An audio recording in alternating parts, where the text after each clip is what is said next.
Un nouvel invité dans notre tête de série sur 7 jours, Pascal Coinon, le patron du pôle compétition Michelin. Merci Pascal Coinon de nous recevoir ici. Peut-être une présentation de ce lieu, Michelin Compétition, ça fait des années que l'on connaît. Le pôle, on le connaît moins parce qu'il est un peu plus récent. Alors, la compétition chez Michelin, ça existe depuis très très longtemps. En fait, la compétition est née avec Michelin et on aura peut-être l'occasion de revenir sur les raisons en fait de cette association très importante. Le pôle ici à Catarou existe depuis une dizaine d'années. En fait, on a eu l'occasion de déménager au fur et à mesure du temps, mais maintenant on est basé en fait juste à côté de l'usine qui nous fait de la haute couture et qui nous produit les pneumatiques qui sont utilisés tous les week-ends à travers le monde entier. Combien de personnes travaillent sur le pôle compétition Michelin ou pour Michelin Compétition? C'est environ 150 personnes à Clermont-Ferrand et puis des petites antennes, notamment en Amérique du Nord avec une quinzaine de personnes et puis une dizaine sur l'Asie. En sachant qu'à nouveau, à Clermont-Ferrand, on s'occupe de l'Europe, mais aussi, on va dire, des courses à travers le monde entier. Je reprends une de vos expressions à l'instant prononcée dans notre entretien, de la haute couture au niveau des pneumatiques, pour les voitures, pour les motos. Est-ce que le vélo est concerné par la compétition sportive? Alors, il y a un peu de compétition vélo chez Michelin, mais par contre, ce pôle-là est managé, on va dire, par ligne produit. Il n'y a pas de moteur, ce qui fait que c'est pas que ça ne nous intéresse pas, mais on se concentre ici à Michelin Motorsport sur tout ce qui touche à un véhicule avec un moteur. Les liens entre Michelin et le monde de la compétition automobile, ils sont très anciens. Quel est l'intérêt pour Michelin d'avoir misé sur la compétition automobile il y a longtemps? La compétition, depuis le début, c'est vraiment le laboratoire ou même, on va dire, le labo du labo en fait de chez Michelin. C'est-à-dire qu'on se met dans des conditions extrêmes et le but, c'est de démontrer que les idées que l'on a sont des idées gagnantes et que ensuite on peut les adapter sur le pneumatique de la voiture que vous conduisez, que je conduis ou que la moto qui est utilisée sur les routes tous les jours. Mais dans quel esprit, dans quel sens? Parce que si on regarde un pneu de compétition, j'ai été frappé quand je suis arrivé, j'ai regardé, ils sont lisses en fait, alors que les pneus de ma voiture, ils sont pas lisses. Alors, ils sont lisses. Parce que effectivement, dans le cas d'une piste sèche, c'est ce qu'il y a de plus efficace et de plus performant. Mais vous avez des compétitions où Michelin a demandé, par exemple, d'avoir un pneu non lisse. La Formule électrique est un parfait exemple où on se retrouve avec un pneu avec une sculpture qui est d'ailleurs très très proche du pneu haut de gamme sportif que Michelin vend dans la vie de tous les jours. Et donc, suivant les différentes épreuves, vous avez des pneumatiques différents. Comment vous réfléchissez, vous et vos ingénieurs, justement, quand vous avez réussi à gagner une compétition? On reviendra sur vos résultats dans un instant. Vous avez réussi à gagner une compétition, vous avez perdu une compétition, vous estimez qu'il y a des erreurs à tel niveau, qu'il faut des marges de progression de telle manière. Comment ensuite adaptez-vous le résultat justement aux pneus de monsieur, madame, tout le monde? D'abord, la compétition, c'est une quête permanente de performance, d'information. Et je dirais que même, vous avez évoqué le fait d'avoir potentiellement des résultats mitigés pendant un week-end, je vous dirais même quand les résultats sont bons, et on a la chance d'en avoir pas mal, on se pose toujours la question, qu'est-ce qu'on peut faire pour être encore meilleur, encore plus pertinent ou aller plus loin dans la recherche de nouvelles idées ou la démonstration de la valeur de nouvelles idées. Ça, c'est vraiment notre credo.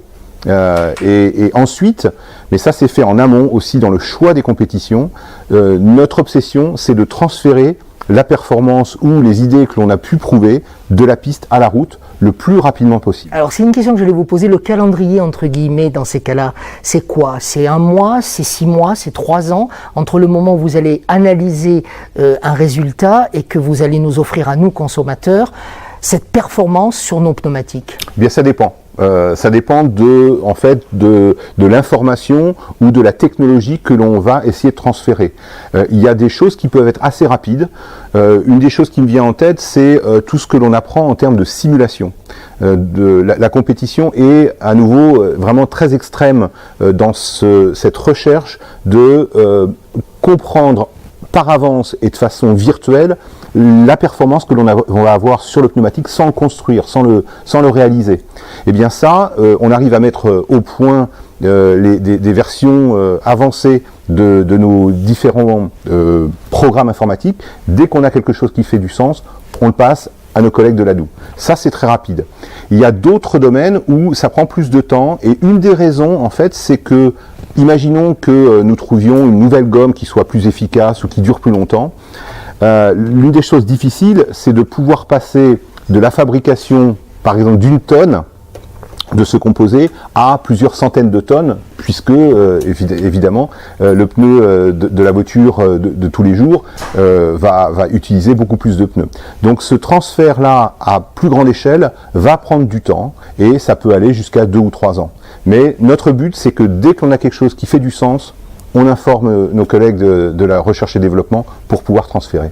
Pascal Conan, vous êtes donc en train de nous dire que depuis des années que Michelin Compétition est sur le marché, eh bien, les résultats que vous avez obtenus, vous et vos prédécesseurs et vos équipes, bien sûr, d'ingénieurs et de techniciens, nous ont permis à nous d'avoir des pneus plus sécurisés? Tout à fait. Mais est-ce qu'on vous copie aussi à travers les résultats que vous obtenez? Oui, bien sûr, c'est la loi de la compétition. Par contre, on essaie de se protéger. Et il y a une chose... Comment pouvez-vous vous protéger alors que par définition vous êtes dans un monde hyper médiatisé? Vous êtes un des pôles d'ailleurs de chez Michelin qui est le plus médiatisé. Et c'est vrai que Michelin et la médiatisation, c'est plutôt une question de discrétion, Michelin. Oui, mais vous pouvez, rien ne vous empêche de communiquer les victoires, des technologies en général, on va dire, que l'on essaie de développer. Par exemple, en formule électrique, ce n'est pas un secret que nous essayons de bien comprendre des technologies qui à la fois vous donnent énormément de grip, de sécurité et de performance, mais aussi qui permettent aux pneumatiques d'être le plus efficace possible en termes d'énergie. Ça, on le communique et il n'y a pas de secret derrière. Par contre, le comment est très important.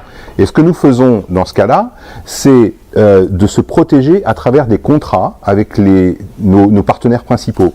Ce qu'il faut savoir, c'est que nous ne vendons pas de pneumatiques, nous louons en fait de la mobilité rapide. Et lorsque nous prêtons ou lorsque nous louons ce pneumatique, s'il ne revient pas ou s'il ne revient pas dans l'état espéré, eh bien il y a une pénalité par contrat de 1 million d'euros. Donc vous voyez que là, en fait, il y a très peu de chances que, on va dire, un pneu s'évapore et aille chez la concurrence. 1 million d'euros, ça fait mal, effectivement. Oui, mais on est fiers de notre technologie et on ne veut pas la brader. Je voudrais qu'on parle quelques instants, Pascal Conan, bien sûr, du monde un petit peu des courses. Il y a quelques années, j'ai eu la chance d'être invité par vos services et votre prédécesseur au Mans, je crois. Et j'ai vu quelque chose qui m'a énormément impressionné, c'était les cathédrales de pneus. Enfin, moi, j'ai appelé ça des cathédrales de pneus. Les fameux pneus que vous louez, donc si j'ai bien compris, aux différents fabricants de voitures, eux qui vont assurer la course. Vous utilisez combien de pneus par week-end de championnat de Formule 1? Alors, Formule 1 dans le passé, en fait, puisque maintenant on a quitté cette discipline, ça variait aux alentours de 1500 à 2000 pneus. Mais ce qu'il faut savoir, c'est que tous ces pneus ne sont pas utilisés. Ce que l'on est obligé de faire, c'est de prévoir tous les cas possibles. Donc prenons une course de moto ou une course de rallye ou d'endurance. Vous devez être capable de pouvoir fournir vos différents partenaires avec 100% de pneus pluie si jamais il ne s'arrête pas de pleuvoir. Et on a eu le cas, par exemple, il y a 10 jours au Mont Fuji, une course d'endurance de 6 heures avec que de la pluie.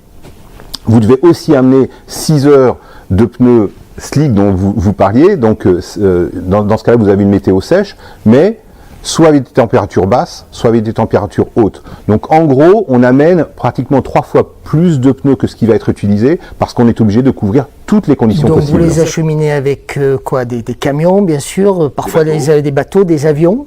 Des avions le moins possible, parce que à la fois, je dirais que le coût économique est important, et donc on essaie de prévoir toutes ces choses à l'avance, et ça aussi, ça fait partie de, je dirais, la performance de la compétition. C'est bien sûr nos ingénieurs qui dessinent les pneus, mais c'est aussi nos logisticiens, nos gens de la supply chain qui doivent aussi être hyper réactifs et être dans un monde extrême. Donc tous les gens qui travaillent ici sont dans des conditions extrêmement, je dirais, versatile, mais ça fait partie de notre état d'esprit. Parlons de la concurrence entre vos différents partenaires, non plus la concurrence entre les manufacturiers de pneumatiques, mais entre vos partenaires, c'est-à-dire les constructeurs automobiles qui font appel en fait aux mêmes produits. Comment pouvez-vous leur assurer aux uns et aux autres la même qualité tout en étant dans cette problématique de concurrence? Je dirais que là, ça fait partie aussi du savoir-faire de Michelin. Il est très clair, et ça c'est aussi des discussions que nous avons avec chacun de nos partenaires, que le rôle de Michelin est d'extraire le maximum de performance ce que j'appelle le triangle magique entre la voiture, le pilote et le pneumatique. La voiture et le pilote, eh bien, sont des données qui sont variables en fonction des écuries, et donc on va donner le plus possible pour extraire ça et comprendre. Par contre, il est hors de question qu'à l'avance, nous choisissons de donner l'avantage à l'un ou à l'autre. Et la meilleure façon de le prouver, c'est que, à nouveau, dans les discussions que nous avons avec nos partenaires, il est toujours possible de tester. Par exemple, je prends dans le cadre de l'endurance, il y a Porsche, il y a Toyota. Nous faisons des développements spécifiques pour chaque voiture. Et à n'importe quel moment, Toyota peut demander à avoir les pneus de chez Porsche pour les tester sur leur voiture et de voir que nous n'avons pas donné la silver bullet, on dirait, ou le joker possible. Mais là, sur votre exemple, Porsche et Toyota le savent et ils sont d'accord. Ils le savent, et vous savez quoi? Aujourd'hui, ils ne le font pas. Ils ont une telle confiance dans Michelin qu'ils se disent que ce serait en fait une perte de temps. Et s'ils ont bien travaillé, en fait, la solution Toyota est la meilleure chez Toyota et la solution Porsche est la meilleure chez Porsche. Alors restons au chapitre de la concurrence et ce sera un des derniers points de notre entretien, Pascal Coinon. La concurrence chez les manufacturiers de pneumatiques, il en existe dans le monde, vous avez des concurrents, néanmoins dans le domaine justement du sport automobile, il n'y a pas une grande concurrence. À quoi ça sert pour Michelin de rester présent dans ce secteur alors que vous avez quasiment le monopole de l'utilisation des voitures et de la location des pneus lors des courses? Alors d'abord, on a le monopole, pas toujours, et ensuite il y a des courses qui restent ouvertes. Le fait que toutes les grandes écuries choisissent Michelin, c'est la reconnaissance du travail que l'on fait. C'est pas une raison pour s'arrêter. L'autre chose, c'est que ce qui nous intéresse effectivement, c'est le challenge permanent. Vous pouvez le faire de deux façons. Une façon, c'est effectivement dès que vous avez un concurrent en face de vous, vous avez le challenge.